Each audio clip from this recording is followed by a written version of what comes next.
Hewlin, chairman of the Tucson Rodeo Parade Committee. Basically, we have a total of 36 members on our committee, and my responsibility is to make sure they all do their jobs, individual jobs, and get their stuff done so we can put it on this parade every year. We're usually at the float decorating party.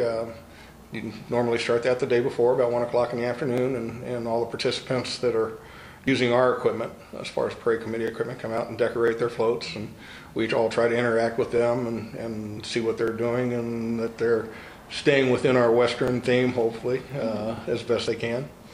And it's quite a festive afternoon, a lot of color and a lot of good things going on. We pretty much let them do their own thing. We can give them ideas once in a while. Basically, the most important thing we're there is we inspect what they're doing to make sure all their decorations are secure, and that way we can make sure when the floats hit the street with the horses on them that they're safe, that we're not going to have pieces of floats flying all over the place, that type of thing.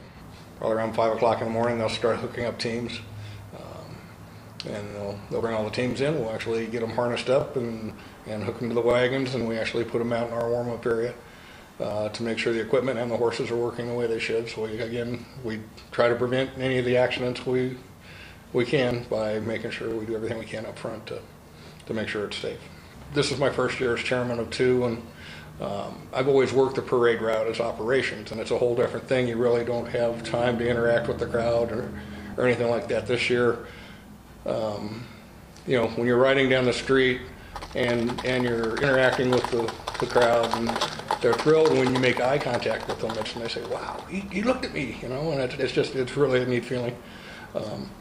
And it's also pretty surreal when you're riding around the street and you're looking at 150 to 200,000 people doing watching you do something that you love to do. We don't rent all the floats that are in the parade. We have a lot of outside entrants, but some of those people have been doing it for 30 and 40 years, and whether they're just a horseback entry or a float entry, they're just as elaborate of decorations that they do on their own equipment.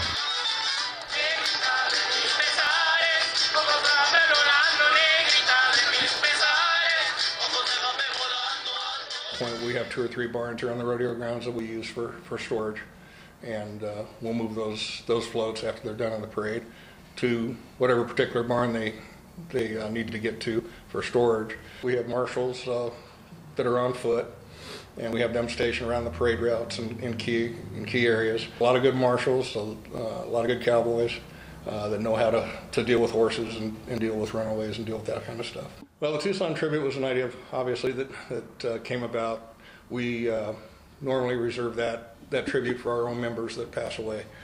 This year we thought it was appropriate under the conditions and the circumstances, obviously, with January 8th, that we do that. The boots are actually placed in the stirrups backwards on a riderless horse, and basically what that is a memorialization, but it's also where in past history it was actually a sign of the commander of the troops, or the cowboy or the owner of the ranch was actually looking at his ranch or his cattle as he rode away into the sunset, so to speak. I'm still recovering from this year, to be honest with you.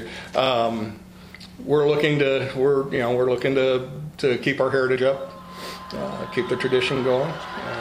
We feel that it's very important.